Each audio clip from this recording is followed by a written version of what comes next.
صفدرآباد اور اس کے ارد گرد ہونے والی بارشوں سے جمع ہونے والے پانی سے ڈینگی کے خطرات۔ اسسٹنٹ کمشنر صفدرآباد نے ہنگامی ڈینگی واک کا اہتمام کر دیا، جس میں محکمہ ہیلتھ، سینیٹری ورکرز، شہری انجمن تاجران اور صحافی برادری کو 2 گھنٹے سخت گرمی میں اسسٹنٹ کمشنر کا انتظار کرنا پڑا، جس کے باعث وہ وقت پر نہ پہنچ سکے اور صحافی برادری نے واک کا بائیکاٹ کر دیا اور تمام محکموں کے ملازمین مایوس ہو کر بیٹھے رہے۔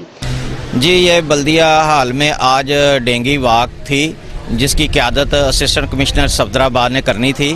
تمام محکمہ ہیلتھ، ٹی ایم اے کا عملہ سارا موجود ہے، انجمن تاجران جو ہے وہ موجود ہے۔ 2 گھنٹے سے اسسٹنٹ کمشنر صاحبہ کا انتظار کر رہے ہیں، لیکن ابھی تک وہ جو ہے نہیں پہنچی، جو ایک بہت بڑا لمحہ فکریہ ہے کہ تمام محکمے تو آ گئے، لیکن جس نے قیادت کرنی ہے وہ ابھی تک اپنے گھر میں بیٹھے ہوئے ہیں۔ حاجی عبدالنثار، بیورو چیف، روزنامہ کرائم میل، صفدرآباد۔